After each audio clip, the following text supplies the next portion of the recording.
प्रिय भक्तजनों, आज बृहस्पतिवार के दिन हम सुनेंगे बृहस्पतिवार की व्रत कथा, जिसको सुनने मात्र से भगवान विष्णु की, सत्यनारायण भगवान की हम पे विशेष कृपा होती है और हमारी सभी मनोकामनाएं पूर्ण होती है। चलिए शुरू करते हैं बृहस्पतिवार व्रत कथा। विधि इस दिन बृहस्पतिवार महादेव जी की पूजा होती है। दिन में एक समय ही भोजन करें, पीले वस्त्र धारण करें, पीले पुष्पों का धारण करें। भोजन भी चने की दाल का होना चाहिए, नमक नहीं खाना चाहिए। पीले रंग का फूल, चने की दाल, पीले कपड़े तथा पीले चंदन से पूजा करनी चाहिए। पूजन के पश्चात कथा सुननी चाहिए। इस व्रत के करने से बृहस्पति जी अति प्रसन्न होते हैं तथा धन और विद्या का लाभ होता है। स्त्रियों के लिए यह व्रत अति आवश्यक है। इस व्रत में केले का पूजन होता है। यह थी बृहस्पतिवार विधि। अभी शुरू करते हैं बृहस्पतिवार व्रत कथा। कथा प्रारंभ। किसी गांव में एक साहूकार रहता था, जिसके घर में अन्न, वस्त्र और धन की किसी की कोई कमी नहीं थी। परंतु उसकी स्त्री बहुत ही कृपण थी, किसी भिक्षार्थी को कुछ नहीं देती, सारे दिन घर के कामकाज में लगी रहती। एक समय एक साधु महात्मा बृहस्पतिवार के दिन उसके द्वार पर आए और भिक्षा की याचना की। स्त्री उस समय घर के आंगन को लीप रही थी। इस कारण साधु महाराज से कहने लगी कि महाराज, इस समय तो मैं घर को लीप रही हूँ, आपको कुछ नहीं दे सकती, फिर किसी अवकाश के समय आना। साधु महात्मा खाली हाथ चले गए। कुछ दिन के पश्चात वही साधु महाराज आए। उसी तरह भिक्षा मांगी। साहूकारनी उस समय लड़के को खिला रही थी। कहने लगी, महाराज, मैं क्या करूँ, अवकाश नहीं है, इसलिए आपको भिक्षा नहीं दे सकती। तीसरी बार महात्मा आए तो उन्हें किसी तरह से टालना चाहा, परंतु महात्मा जी कहने लगे कि यदि तुमको बिल्कुल ही अवकाश हो जाए तो मुझको भिक्षा दोगी। साहूकारनी कहने लगी कि हाँ महाराज, यदि ऐसा हो जाए तो आपकी बड़ी कृपा होगी। साधु महात्मा जी कहने लगे कि अच्छा, मैं एक उपाय बताता हूँ। तुम बृहस्पतिवार को दिन चढ़ने पर उठो और सारे घर में झाड़ू लगाकर कूड़ा एक कोने में जमा करके रख दो। घर में चौका इत्यादि मत लगाओ। फिर स्नान आदि करके घर वालों से कह दो उस दिन सब हजामत अवश्य बनवाएं। रसोई बनाकर चूल्हे के पीछे रखा करो, सामने कभी न रखो। सायंकाल को अंधेरा होने के बाद दीपक जलाया करो तथा बृहस्पतिवार को पीले वस्त्र मत धारण करो, न पीले रंग की चीजों का भोजन करो। यदि ऐसा करोगे तो तुमको घर का कोई काम नहीं करना पड़ेगा। साहूकारनी ने ऐसा ही किया। बृहस्पतिवार को दिन चढ़े उठी, झाड़ू लगाकर कूड़े को घर में जमा कर दिया। पुरुषों ने हजामत बनवाई, भोजन बनाकर चूल्हे के पीछे रखा। वह सब बृहस्पतिवार को ऐसा ही करती रही। अब कुछ काल बाद उसके घर में खाने को दाना न रहा।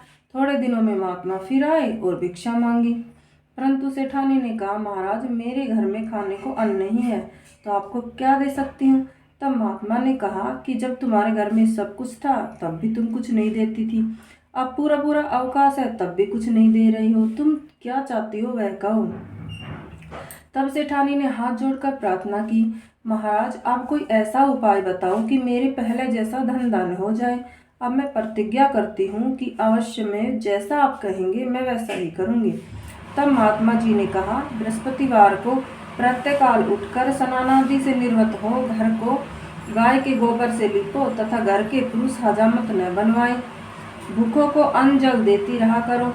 ठीक सायंकाल दीपक जलाया करो। यदि ऐसा करोगी तो तुम्हारी सभी मनोकामनाएं भगवान बृहस्पति जी की कृपा से पूर्ण होंगी। सेठानी ने ऐसा ही किया और उसके घर में धन धान्य वैसा ही हो गया जैसे पहले था। इस प्रकार भगवान बृहस्पति जी की कृपा से अनेक प्रकार के सुख भोग कर दीर्घकाल तक जीवित रही। जय बृहस्पति देव। बृहस्पतिवार की दूसरी कथा। एक दिन इंद्र बड़े अहंकार से अपने सिंहासन पर बैठे थे और बहुत से देवता, ऋषि, गंधर्व, किन्नर आदि सभा में उपस्थित थे। जिस समय बृहस्पति जी वहां पर आए तो सब के सब उनके सम्मान के लिए खड़े हो गए, परंतु इंद्र गर्व के मारे खड़ा न हुआ, यद्यपि वह सदैव उनका आदर किया करता था। बृहस्पति जी अपना अनादर समझते हुए वहां से उठकर चले गए। तब इंद्र को बड़ा शोक हुआ कि देखो, मैंने गुरु जी का अनादर कर दिया, मुझसे बहुत भारी भूल हो गई। गुरुजी के आशीर्वाद से ही तो मुझको यह वैभव मिला है। उनके क्रोध से यह सब नष्ट हो जाएगा। इसलिए उनके पास जाकर उनसे क्षमा मांगने लगा, जिससे उनका क्रोध शांत हो जाए और मेरा कल्याण भी हो जाए। ऐसा विचार कर इंद्र उनके स्थान पर गए। जब बृहस्पति जी ने अपने योग बल से यह जान लिया कि इंद्र क्षमा मांगने के लिए यहाँ आ रहा है, तब क्रोधवश उससे भेंट करना उचित न समझकर अंतर्ध्यान हो गए। जब इंद्र ने बृहस्पति जी को घर पर न देखा, तब निराश होकर लौट आए। जब दैत्यों के राजा वृषवर्मा को यह समाचार विदित हुआ, तो उसने अपने गुरु शुक्राचार्य की आज्ञा से इंद्रपुरी को चारों तरफ से घेर लिया। गुरु की कृपा न होने के कारण देवता हारने व मार खाने लगे। तब उन्होंने ब्रह्मा जी को विनय पूर्वक सब वृत्तांत सुनाया और कहा कि महाराज, दैत्यों से किसी प्रकार बचाइए। तब ब्रह्मा जी कहने लगे कि तुमने बड़ा अपराध किया है, जो गुरुदेव को क्रोधित कर दिया। अब तुम्हारा कल्याण इसी में हो सकता है कि तवष्टा ब्राह्मण का पुत्र विश्वरूपा बड़ा तपस्वी और ज्ञानी है, उसे अपना पुरोहित बनाओ तो तुम्हारा कल्याण हो सकता है। यह वचन सुनते ही इंद्र तवष्टा के पास गए और बड़े विनीत भाव से तवष्टा से कहने लगे कि आप हमारे पुरोहित बनने की कृपा करें, जिससे हमारा कल्याण हो। तब तवष्टा ने उत्तर दिया कि पुरोहित बनने से तपोबल घट जाता है, परंतु तुम बहुत विनती करते हो, इसलिए मेरा पुत्र विश्वरूपा पुरोहित बनकर तुम्हारी रक्षा करेगा।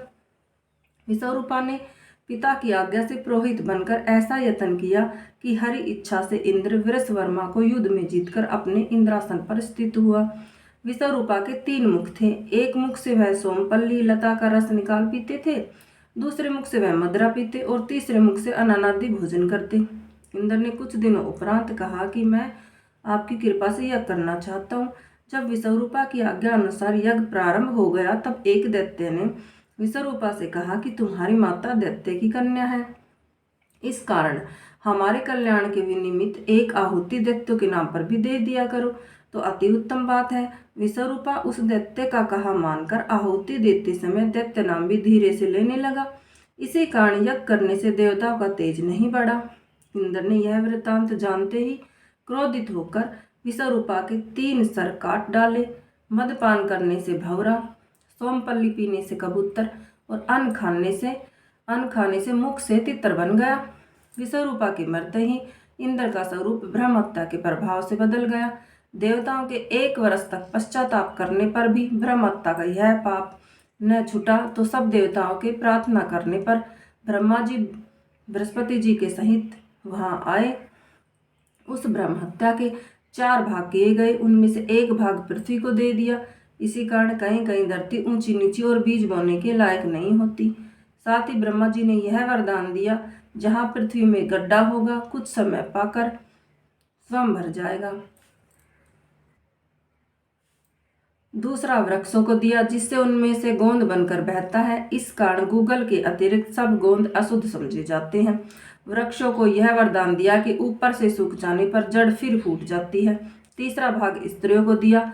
इसी कारण स्त्रियां हर महीने रजस्वला होकर पहले दिन चांडालनी, दूसरे दिन ब्रह्मघातनी, तीसरे दिन दोबिन के समान रहकर चौथे दिन शुद्ध होती है और संतान प्राप्ति का उनको वरदान दिया।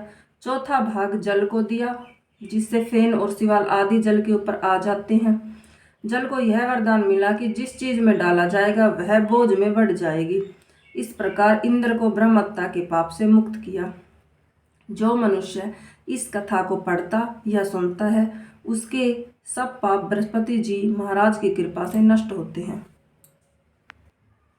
बृहस्पतिवार की दूसरी कथा समाप्त है। बोलो बृहस्पति भगवान की जय।